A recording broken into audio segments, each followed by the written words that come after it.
Alors nous sommes aujourd'hui donc mardi, on est le 28 Heshvan et nous sommes arrivés à Pehet de Menachot Pehet. Nous sommes à la quatrième ligne. Amroulo Het Selog et Hasham. Alors nous avons vu hier donc dans la Mishnah qu'il y avait 7 mesures pour les liquides. Et on a vu que Rabbi Shimon a dit que le hin ne servait à rien puisqu'il était utilisé une fois à l'époque de Moshe Rabbeinu. Donc il a enlevé le hin et il a mis le gomersa. Alors c'est là où les Haramim nous disent, Amrolo, pourquoi tu as besoin d'une mesure supplémentaire de 1 log et demi? Puisqu'il y avait là-bas Hetzi log, il y avait la mesure de demi-log. Pour avoir 1 log et demi, tu n'as qu'à faire 3 fois 1 demi, ça fait 1 et demi. Alors Amalahem, il leur a dit, alors dans ces cas-là, si vous dites ça, alors il leur a dit, vous avez dit qu'il y avait une mesure de demi-log et de log. Dans ces cas-là, on n'a pas besoin, puisqu'il y a celle de quart de log. 1 quart de log, tu fais 2 fois, ça fait 1 demi. Et tu fais 4 fois, ça fait 1 log. Alors pourquoi on a besoin de 1 demi et de l'unité entière? Et là, Zehakelal, il leur a dit, voilà la règle. Haya Bamirdash, il y avait une règle dans le Beth Mirdash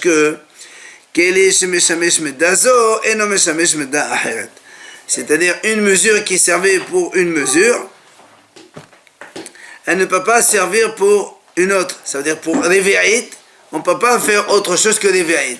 Tu ne peux pas faire 2 fois Revi'it pour 1 demi ou 4 fois Revi'it pour un log.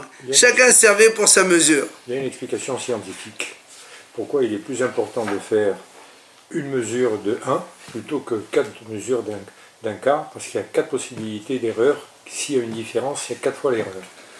Le fameux delta C. Alors, on va voir justement Rabbi Elazar ben Rabbi Sadok Omer Shnatot Ayu Bahin. Quand Rabbi Elazar ben Rabbi Sadok, lui, il a dit, il n'y avait pas besoin de toutes ces mesures, puisqu'il y avait des petits traits, donc pour un log, tu mets la moitié, le quart, le tiers, c'est pas la peine. Maintenant, nous, on a vu dans la Gemara, Ma'ika ben Rabbi Meir Rabbi Yehuda. Rappelez-vous, hier, on a vu que Rabbi Meir, il a dit, il y avait les 7 mesures, mais lui, il est parti, Rabbi Meir, il est parti de la grosse, et donc en dégressif vers la petite, alors que Rabbi Yehuda, il a dit la même mesure, 7 mesures, lui, il est parti de la petite vers la grande, en progressif. Alors vient le Gemara, dit Ma'ika ben Rabbi Meir Rabbi Yehuda. C'est quoi la différence entre les deux? Ils disent la même chose. Un, il a dit on part de la plus petite, et l'autre a dit on part de la plus grande. C'est quoi la différence? Amar Rabbi Yohanan berose medot et kabenayu. Il dit Rabbi Yohanan, la différence entre les deux, c'est ce qui déborde par rapport à quand le kil il est plein, on remplit un peu plus, c'est ce plus-là, il y a la différence. Ça veut dire quoi? Il dit comme ça. Les mains des amal me mata les mal. Celui qui a dit donc celui qui est parti de la plus petite mesure à la grande mesure, c'est-à-dire donc Rabbi Yehuda. Il a dit d'abord le quart de log, demi-log, log, ainsi de suite. Et on monte vers le plus gros. Il dit comme ça. Lui, il pense que la petite mesure qui déborde le rebord du Keli, elle est aussi kadosh. Et donc, Hachem, il a dit à Moshe, d'abord, tu as le quart de log en premier. Et donc, il lui dit, avec ça, tu vas mesurer. Donc, tu prends le quart. Après, tu fais 2 quarts, tu obtiens une demi. Et quand tu as le bombement donc, du quart 2 fois, ça fait que quand tu la mets dans la demi, ça veut dire, même le débord du Keli, il est aussi kadosh, parce qu'après, il va contenir dans un demi. Et ainsi de suite. Donc, ce qui est bon sur le Keli, il est aussi kadosh. Maintenant, les mains des Amar, mais mal les mata. C'est lui qui a dit non, on part de la plus grande mesure vers la plus petite. Lui, il pense qu'au contraire, le débord du Keli n'est pas kadosh. Et Hachem, il a donné à Moshe la mesure du hin en premier, la plus grosse. Hin, on a dit hier, c'était 12 logs, c'est 4 litres.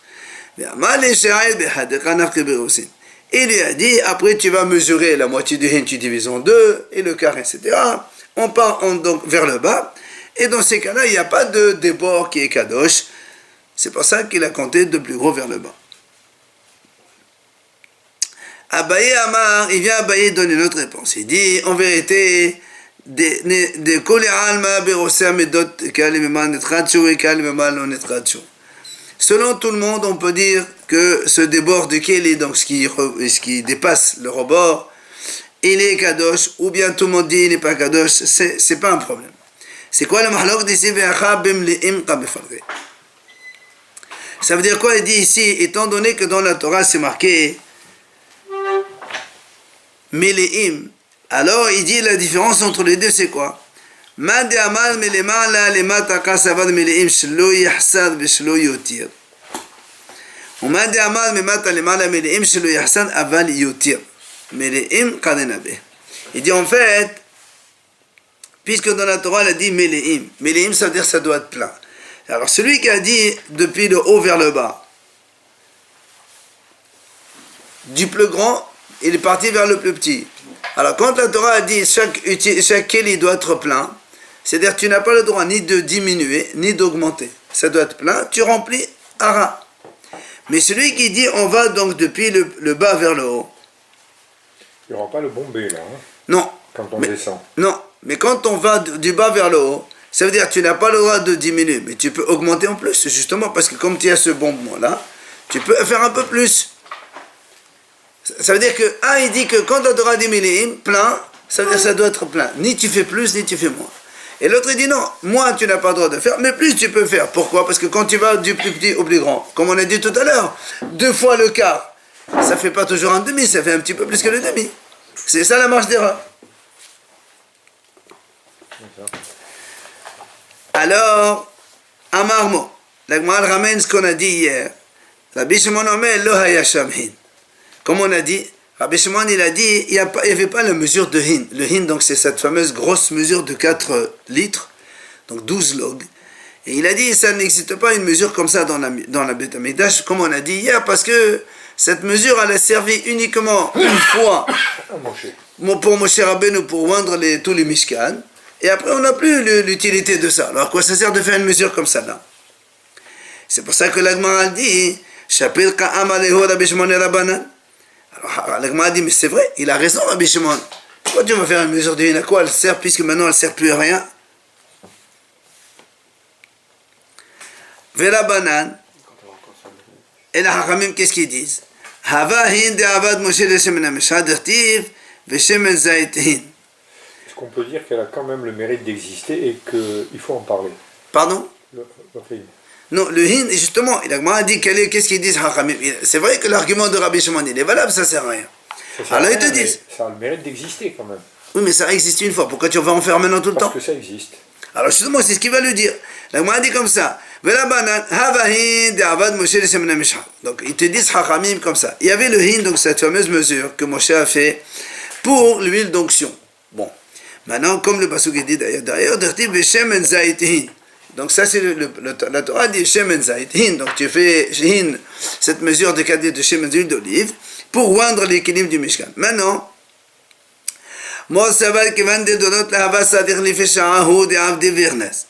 Rabbi Shimon dit, puisque plus tard dans les générations futures on n'a plus besoin de ça, donc Hachem lui a dit tu le fais une fois, et après on a été goné soto, Gnisa, on l'a fait Gnisa, on a enterré, c'est terminé, il n'y a plus besoin. Maintenant les Hachamim ils disent non, Vedar, Kevan de Hava. Les Hachamim ils te disent non, puisqu'il existait une fois, alors il restera donc après. Donc, il le laisse tout le temps. Amar mort, Vitmi avitahtav. Alors quand on a dit ça dans la Mishnah, rappelez-vous, on a dit, quand Rabbi Shimon il a dit le hin n'existe pas. Alors nous on lui a posé, la Gemara lui a posé la question. Et qu'est-ce que tu vas mettre en remplacement? Puisque dans la Mishnah il y avait marqué 7 mesures. Si tu enlèves 1, il restera donc une mesure, tu ne resteras que 6. Par quoi tu vas le remplacer? Alors vient la Gemara et dit comme ça, la sagad et la me'ayin. Pourquoi il faut le remplacer? La Mishnah te dit il y avait 7 mesures. Maintenant lui il te dit il y a une qui n'a pas d'utilité. Ben maintenant il n'y en a que 6. Est-ce que tu es obligé que c'est 7? Alors vient la Gemara, effectivement. Kit Amar Ravina. Elle répond comme ça. Ravina a dit, Gmire, on a appris, donc c'est un enseignement que les Hachamim ont appris. Halakha le Moshe Messinai. Comme ça, quoi? Il y a deux choses, deux principes. Le premier, Shte Smichut Batzibur. Ça veut dire que nous, on sait que quand un homme, il apporte un individu, il apporte un korban, il appuie sur le korban avec ses mains, donc sur la tête de l'animal. Mais le tzibour, quand il y a un korban collectif, on ne fait pas smicha. On n'appuie pas sur le korban quand il y a un korban collectif. Mais, à la Halakha le Moshe Messinai, il y a deux korbanot sur lesquels il faut appuyer, même quand c'est le tzibour. Alors, c'est quoi ces deux korbanot? C'est le premier, celui de Azazel, de Kippour, que le Kohen Gadol, il appuie, pourtant c'est le Sa'ir, donc qui représente tout le peuple d'Israël. Et le deuxième, c'est le part de la Avodah Zarah, quand les Israël les ont fait tous à Avodah Zarah, alors il apporte un bœuf, et là aussi, on appuie pour tout le Ham Israël. Ce sont les deux cas seulement. Alors il lui dit, de la même façon qu'on a appris ça à la Halakha le Moshe Messinai, là aussi, il dit, nous avons appris à la Halakha le Moshe Messinai qu'il y avait cette mesure. C'est pour ça que si Rabbi Shimon il enlève une mesure, il est obligé de rajouter une septième pour que ça fasse 7. Alors, la Gemara ramène après Rabbi Elazar ben Rabbi Sadok Omer Shnatot Hayo Bahin. Velit li Sheva Midot. Alors, quand on a dit après que Rabbi Elazar il a dit, il n'y avait pas 7 mesures, il y avait une mesure. Et il y avait des traits pour dire la moitié, le quart, le tiers. Alors nous, on lui pose la question à lui, et toi, tu ne penses pas qu'il y avait 7 mesures? Voilà, la Mishnah a dit 7 mesures. Donc si tu fais un kélé comme ça, il n'y a plus de 7 mesures dans ces cas-là. Alors, il dit l'itle. Il n'a pas. Ou bien, ou bien il peut te répondre. La Mishnah, quand elle a dit Sheva Midot, 7 mesures, ce n'est pas 7 ustensiles de mesure. 7 mesures différentes. Tu as un, et avec des traits, et avec ces traits-là, tu peux mesurer un hin, demi-hin, tout ça, tu peux faire la mesure. Donc, il peut être avec comme la Mishnah, c'est pas un problème. Maintenant, la Mishnah suivante, elle va nous apprendre à quoi servait chaque mesure. Alors, on commence. Madditin. Rive'it mahata mishtameshet. Quand on a dit Rive'it, donc le Ve'it log qu'on a dit dans la Mishnah, à quoi elle servait? Alors la Mishnah dit Rive'it ma'im limtsoda ou Ve'it shem le nazir. Il y avait 2 fois, on avait besoin de ce quart. Oui, c'est un quart d'eau pour le Metzora, puisque dans le Metzora, c'est marqué dans la Torah que il fallait apporter l'oiseau, faire la shita, et al-ma'im haïm, là-bas, il est marqué sur de l'eau. Alors, il faut aller un quart de maïm. Et pour le nazir, les ve'it shemen aussi, pour le nazir, il fallait un quart d'huile pour faire les halot du nazir. Donc, ce sont les 2 cas où on utilise la mesure de l'éveil. La Mishnah continue. Maintenant, la mesure de demi-log, à quoi elle servait? Et la Mishnah donne. Pour la femme sota, quand on mettait donc de l'eau et de la cendre, de la terre, après on mettait le nom d'Hachem pour que ça s'efface au cas où. Alors, ça on utilise Haïtsilog. Ou bien Haïtsilog Shem la Toda. Ou encore le Haïtsilog pour l'huile pour le Korban Toda. Puisque le Korban Toda, il fallait donc les 40 pains. Nous on a dit il fallait un demi-log pour le Lehem Hametz, je pense. Pour le Korban Toda. Maintenant, la mesure de log, à quoi elle servait? Ou vlog. Il dit pour tous les Korban Minha, chaque Korban Minha, normalement, il fallait un log shemen. Alors, tous les autres Korban de Minha, on avait la mesure de log, et donc on utilisait cette mesure pour le log shemen. Et la Mishnah dit, Afilu Minha, sheshim asaron, noten la sheshim log. La Mishnah dit comme ça, même si quelqu'un il veut faire une offrande de 60 Issaron, parce que nous on sait que la minha c'est 1 Issaron, donc 2,5 kg à peu près. Si quelqu'un il veut faire une offrande de 60 Issaron, il doit mettre 60 fois log, autant de fois. Mais Rabbi Eliezer ben Yaakov אומר, אפילו מנחה של 60 עשן, אלא לוגה, שנאמר למנחה ולוג שמן. Rabbi Eliezer ben Yaakov dit non, qu'importe le volume de saron de blé que tu amènes, de farine donc, il faut un seul log pour chaque minha. Même si tu amènes 60 saron, c'est-à-dire 2,5 kg fois 60, ben tu mettras qu'un log shemen, un tiers de litre d'huile, c'est tout ce que tu mets. Maintenant, la suite, la Mishnah a dit, Shisha à la part, pour un bœuf, quand on amène un korban, donc un bœuf, il faut c'est 6 logs, c'est-à-dire donc 2 litres. Ve'alba ala aïl, pour le bélier, il faut 4 logs, donc 1 litre plus un tiers. Ushosha la keves, et pour un agneau, il faut, donc un mouton, 3 logs, donc à peu près 1 litre.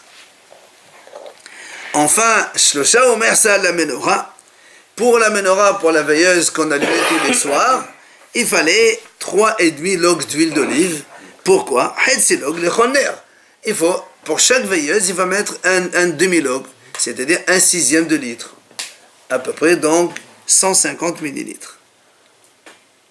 Voilà donc à quoi servaient toutes ces mesures, donc depuis la Refi'it jusqu'au log. Gemara, Yativ Rabbi Veka Kashale. Rabbi, il a donc posé cette question. Il a dit, Refi'it Lama Nimshiha. Cette mesure de 1/4 de log, pourquoi on a eu besoin de la oindre? Donc pourquoi on a eu besoin de cette mesure de quart? Alors la Gemara lui dit, nous on a vu dans la Mishnah, on a vu 2 cas que la mesure de quart ça servait, soit le Metzora, soit le Nazir. Alors la Gemara dit, et Metzora, si c'est pour le Metzora, Hutsuhu, il dit, le Metzora, il se faisait, toute la procédure du Metzora le faisait, parce que le Metzora lui n'a pas le droit de rentrer dans la cour du Beth Amikdash. Donc il était à l'extérieur du Beth Amikdash. Alors, donc tu n'as pas besoin de sanctifier la mesure, puisque la mesure elle-même, elle était en dehors du Beth Amikdash. Alors pourquoi tu la sanctifies? Ça c'est un. Maintenant, pour le Nazir, nous on a dit que le quart, il servait aussi pour le Nazir. Lehem Nazir b'shhetat aïl hu dekadish. La Gemara a dit, pourquoi tu as besoin de sanctifier cette mesure de quart? Parce que même si on mettait l'huile pour le pain du Nazir, nous on sait qu'on a appris que le pain du Nazir ne devient kadosh que grâce à la shhita du bélier. Quand on fait le korban, on égorge l'animal, automatiquement le pain il devient kadosh. Donc c'est pas le keli qui le rend kadosh. Alors pourquoi tu as besoin de faire un keli de Refi'it? Le Refi'it, même si tu as besoin de le faire, pourquoi on a besoin de le sanctifier? Parce que nous on sait que Moshe Rabbeinu, quand il a inauguré le Mishkan, il a oint toutes ces mesures-là. Alors pourquoi tu oins cette mesure de 1/4? Ça sert à rien. Tu peux la laisser hol, puisque de toute façon, elle n'avance rien dans la... Pour le Metzora, elle était dehors. Pour le Nazir, c'est pas elle qui donne la sanctification au pain comme elle a donné, c'est la shhita. Donc pourquoi tu la sanctifies?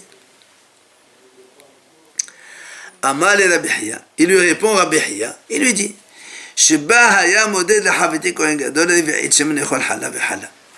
Rabbi Hiya, il lui répond. Il lui dit, tu sais pourquoi on a besoin donc de Refi'it? Parce que on a vu hier que le Kohen Gadol, enfin on l'a vu souvent, il doit amener Havitin tous les jours, moitié le matin, moitié le soir. Et on sait que le Kohen Gadol, il doit porter donc Aïsaron, et il fait avec 12 pains. Et comme il faut apporter 3 logs de huile, alors quand il y a 12 pains, il faut 1/4 de log pour chaque challah. C'est pour ça qu'il fallait cette mesure de quart, comme ça il mesure. Quand il va pétrir, il met pour chaque challah, d'abord il divise le reste de la farine en 2 parties. Après il divise la farine en 6. Et après pour chaque tas, il doit mettre 1/4 de log. Donc il faut bien 1/4 de log. Et le quart de log, il doit être kadosh. C'est là où on utilisait la mesure du quart de log. Donc Rabbi, comme il a entendu cette réponse, donc ça lui a convenu, il a dit, l'homme de mon Israël, celui qui m'a donné cette bonne réponse, il est venu de loin, parce que Rabbi Hiya est venu de Bafel, alors que Rabbi était en Israël. Après, alors nous on a dit aussi dans la Mishnah que la demi-log, servait pour, ici, pour l'eau de la sota et pour le korban toda, pour lui donc le pain de toda. Là aussi l'agma a dit, Rabbi, il s'est aussi posé la question. Pourquoi on avait besoin de oindre cette fameuse mesure de Hetzilog? Et sota, si c'est pour la sota, il dit,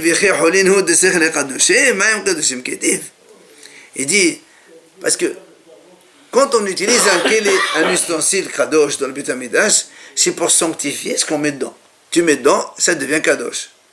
Alors il dit, mais l'eau qu'on utilise pour la sota, il y a marqué dans la Torah, Maim Kedushim. L'eau elle-même, elle est kadosh déjà. Donc même si tu la mets dans un institution de hol, elle est déjà kadosh. Donc tu n'as pas besoin de prendre une mesure de kadosh. Pourquoi tu oins? Maim Kedushim Kedif. La deuxième utilisation qu'on a fait avec le Hatzilog. Et Toda, on a dit c'est pour le Korban Toda. Là aussi il lui dit, L'Ahmed Toda, Beshata Toda, là aussi le pain de Toda, c'est pas en les mettant dans le kili qui devient kadosh, puisque c'est la shchita de l'animal qui fait sanctifier les pains. Donc, à la rigueur, on n'a pas besoin du tout de sanctifier la mesure de Hetzilog. Laisse-la comme ça, et ça n'aura aucune conséquence.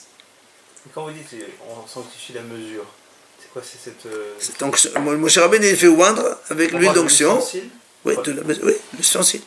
Mais comme il servait à tous ces ustensiles. Hein? Quand on prenait une... Oui, mais si tu veux oindre un ustensile, qu'après finalement tu n'as pas besoin de cette onction. Oui, on n'a pas besoin, parce qu'il est hol, le kili. Et donc on n'a pas besoin. Quand est-ce qu'on met les choses dans un kili kadosh? C'est pour sanctifier la chose que tu mets dedans. Or, celle-là ici, donc l'eau de sota, elle est déjà kadosh. Et pour le korban toda, le pain ne devient pas kadosh par le kili. Même si tu prends un kili kadosh, le pain il n'est pas kadosh. Il faut que la shchita de l'animal le rende kadosh. Donc finalement, il ne sert à rien. La mesure de 2000 ne sert à rien. Alors, si on prenait un ustensile de la maison, ça veut dire que... Absolument, absolument. C'est pour ça qu'il dit, pourquoi tu la rends kadosh? Ça sert à rien. Si on met du kadosh dans un keli chol, est-ce que le keli devient en même temps? Ah non, pas du tout, non. Pas du tout. Il reste chol. Non, le produit reste kadosh. Il est donc un keli chol. Le keli ne le devient pas. Non.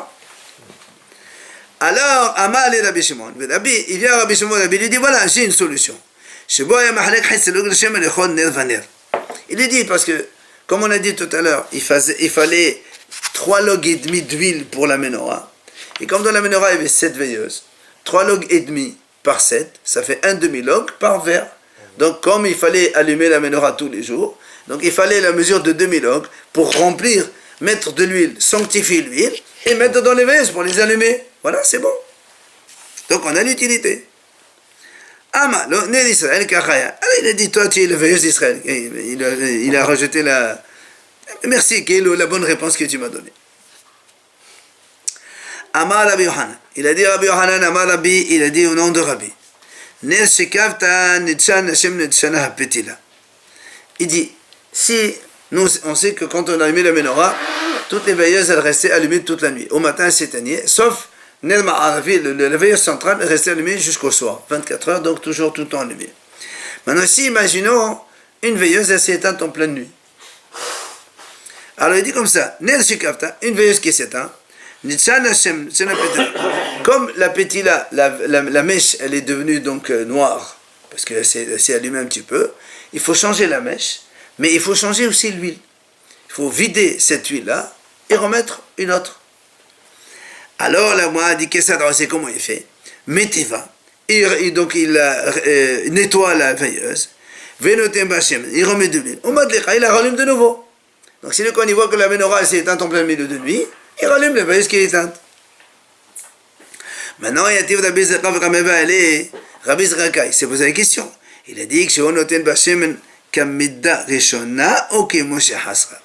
Il dit, quand il va, imaginons, la nuit, c'est de 8h du soir jusqu'à 8h du matin. Donc à minuit,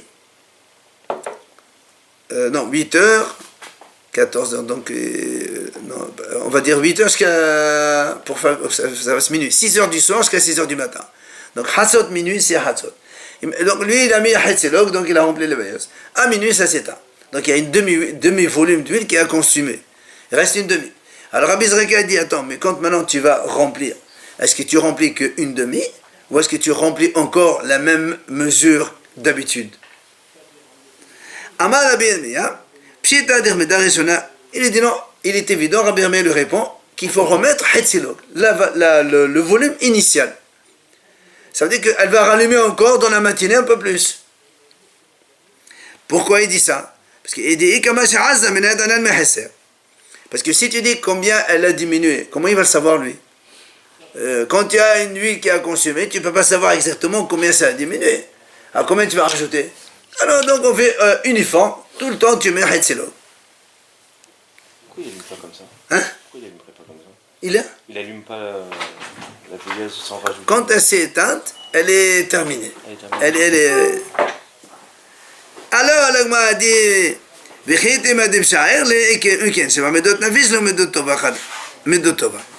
parce que maintenant, si tu me dis, il fait encore d'autres mesures, un quart, un demi, je sais pas quoi, et dans ces cas-là, il n'y a plus 7 médotes, il n'y aura plus que 7 mesures, il y aura plein de mesures. Là aussi, Rabbi, il était, donc Rabbi Zrika, il a dit, donc il a donc félicité de cette bonne réponse. Itman ami, la Gemara ramène aussi Amar Rabbi Abba, Amar Rabbi Yochanan, Amar Amar Rabbi Abba, Amar Rabbi Hanina, Amar Rabbi. Là aussi, donc, au nom de Rabbi, on dit comme ça. Ner Shekavta, une veilleuse qui s'est éteinte dans la nuit. Nitchan Hashem Nitchan Apetila. Donc, l'huile et aussi la mèche, elles sont devenues donc non valables. Comment on fait que ça c'est? Donc il nettoie tout, il remet de l'huile la même valeur qu'on a mis au début de l'huile Hetzilog, et il rallume, il laisse comme ça. Amar Ravuna Bari de Rav Yehuda. Il dit Ravuna, le fils de Rav Yehuda. Amar Rav Sheshan. Ner Sheba Mekdash Shel Prakim Hava. Il a dit la veilleuse qu'il y avait dans la menorah Shel Prakim Hava, c'est-à-dire elle était démontable.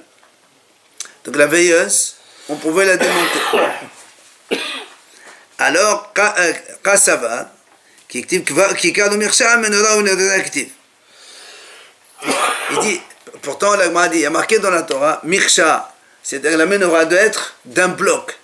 C'est pas qu'on met, on construit des tiges, après on les colle, on les soud, tout ça. Non, on prend un bloc d'or et on taille pour faire les tiges, les veilleuses, tout est d'un bloc. Alors comment tu me dis que maintenant la veilleuse, elle est, on peut la déplacer? Alors il dit, lui il dit comme ça, donc il dit c'est sur la menorah et les veilleuses, ça c'est sur la, donc c'est ça qui est d'un seul bloc. Mais qui va de mevaya tava. Il dit comme après il faut chaque matin le Kohen il vient. Il lave les nérotes. Comment tu veux laver les nérotes alors qu'elles sont bloquées comme ça? Tu es obligé de les prendre, de pouvoir les tourner pour essuyer, rincer, tout ça, faire ce qu'ils vont. Alors c'est ce qu'il lui dit, puisqu'il faut les nettoyer. Et là où si c'est pas déplaçable, on va dire comme ça, là il ne peut pas le nettoyer. Alors il m'a dit, mais qu'est-ce que ça? Pourtant il y a une braïta qui dit comment on fait. Mais pourtant on a une braïta qui dit carrément que comment on nettoie les veilleuses, on les enlève de la menorah. Lui il a dit on peut les déplacer comme ça, amovible, mais l'autre il dit carrément on peut les enlever, là, carrément. Et on les nettoie avec une éponge, après on met de l'huile et on les allume. Alors comment toi tu dis que c'était d'un bloc mais on peut juste un petit peu le tourner pour les laver? Alors celui qui a dit ça, il a pensé comme les Hachamim, ils disent comme ça, on ne faisait pas bouger la menorah de sa place. Ça veut dire que là, on dit, si on dit qu'on ne bougeait pas, ça veut dire les Ouzza, pardon. Mais c'est Mazis là. Si on te dit on ne bougeait pas la menorah, ça veut dire qu'on pouvait la bouger, mais on te dit attention, ne la bouge pas. Donc on pouvait le déplacer les nérotes un petit peu. Et là, c'est pas ça, il dit non. Tu es obligé de dire, elle ne bougeait pas de sa place. C'est-à-dire, elle était les nérotes collées, comme il a dit Ravuna, on ne peut pas les enlever. Elle était posée, donc on pouvait juste les orienter pour les laver. Mais comment tu enlèves l'huile quand il a dit tout à l'heure faut changer l'huile et la mettre. Ben voilà. Comment tu as l'huile si tu veux pas que je C'est ce qu'il a dit. Il a dit, la liner, il est pas soudé, mais tu peux le... Il y a un verre. Non, la veilleuse elle-même, elle est en or complet, et tu as le... Si tu veux, il est peut-être tenu par une tige, je ne sais pas quoi, et on peut l'orienter pour la nettoyer obligatoirement. Pour vider l'huile, c'est compliqué. Hein. Ben, c'est ça. Alors, t'es pas Non, un bloc dans le sens où la veilleuse, tu ne peux pas l'enlever. Elle était, si tu veux, il y a une tige qui la tient, pour que tu puisses la bouger. Ça veut dire que ça a été fait à partir de plusieurs éléments. Oui, c'est ce qu'on va voir maintenant. La mahlok, quelqu'un dit que les nérotes, ils font partie du bloc, et l'autre dit les nérotes, ils ne font pas partie du bloc. Là, ce qu'il dit comme ça. Regarde, ici qu'il a Hachamim, Rabbi Lazar, dit Rabbi Lazar, Rabbi Lazar dit comme ça. כמין טס שזהב היה לה על גבה. כשהוא מטבע דוח לו כלפי פיה, כשנותן בשמן דוח כלפי ראשה. Il dit donc Hachamim, c'est qui ont dit que on enlève complètement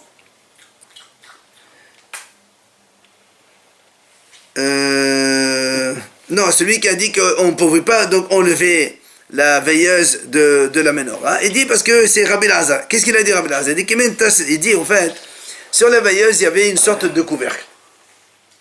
Et quand il veut, il dit comme ça, quand il veut Meteva, il veut la nettoyer, il presse le couvercle pour que ça vide tout ce qui est à l'intérieur. Et quand il veut l'allumer, il la monte, il met la main chez la monte. Et il y a justement, il nous dit, en fait c'est une mahlouk de Tanaïm que l'Agmara va ramener maintenant. De Tania. La Braïta dit comme ça, Menorah oneroteha ba'ot menakikar ve'en markaha matoda menakikar. C'était la menorah avec les veilleuses, tout ça c'était un bloc, comme on a dit nous, mais par contre, la pelle et une sorte de fourchette comme ça pour prendre les mèches, pour les enlever, enfin les kilim pour nettoyer, ça c'était à part. Maintenant, Rabbi Nehemia, Omer, menorah etaba minakikat, velo nerotam markaha bad minakikat. Lui, Rabbi Nehemia, il dit non, il n'y a que la menorah qui est d'un bloc. Les nérotes et les kilim nécessaires pour le nettoyage et tout ça, ils ne font pas partie du bloc. Donc ça, c'est Rabbi Nehemia qui dit ça. Alors, il m'a dit, c'est quoi leur mahloket? Il y a un pasuk dans la Torah, Détania, Kikar zahav tahor ya'ase ota.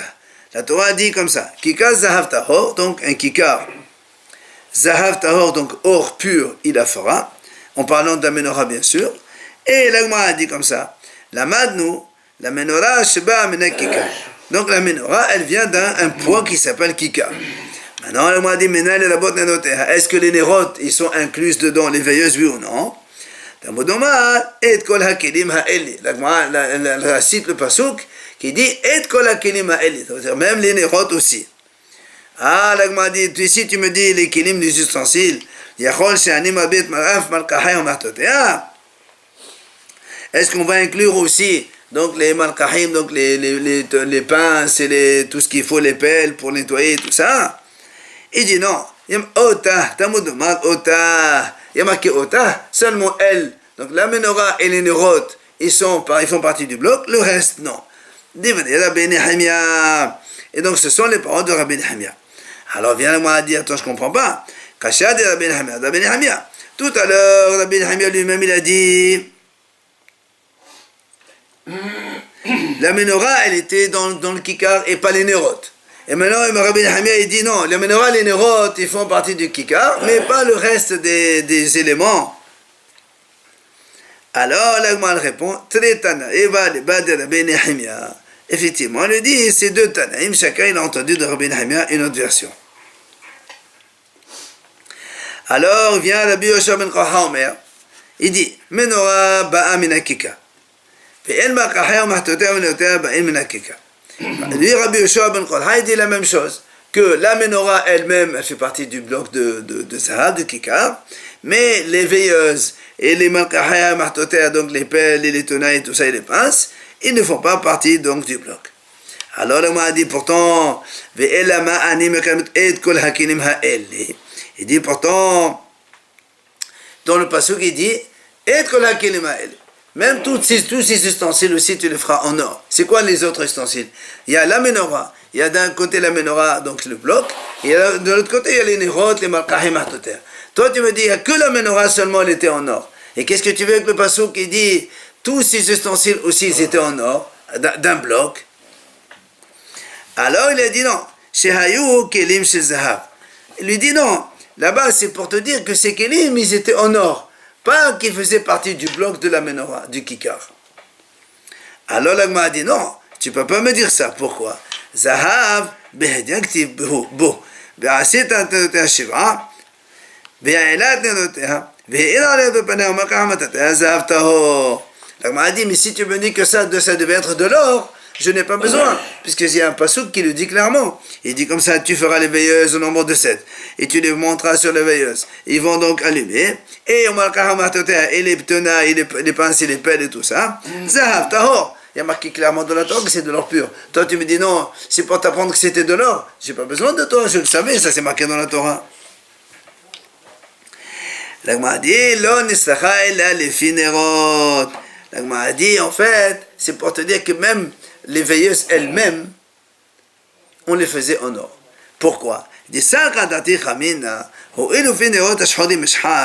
parce que toi tu vas dire comme ça, normalement les nérotes, quand ça allume en haut, ça noircit. Quand on allume les veilleuses, ça noircit autour. Alors toi tu vas dire, puisque ça noircit, c'est tous les jours, alors peut-être,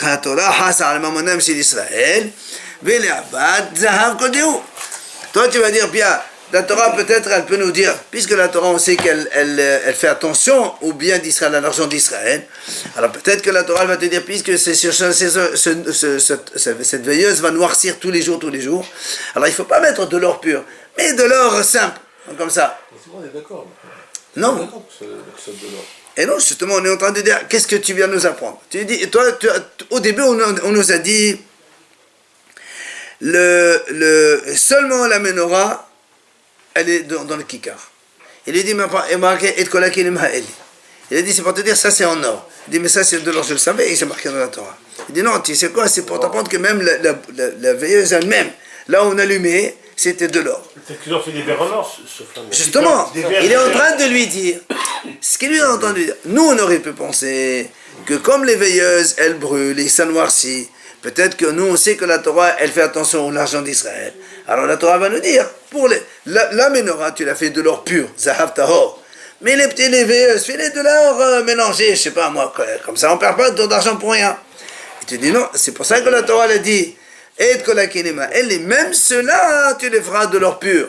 Même si ça noircit, c'est pas grave. Le Beth Amikdash, il est riche, tu fais de l'or pur. L'or est plus facile à nettoyer. Hein. Ça, Oui, c'est sûr. Non, peut-être qu'ils ont mis des verres en or.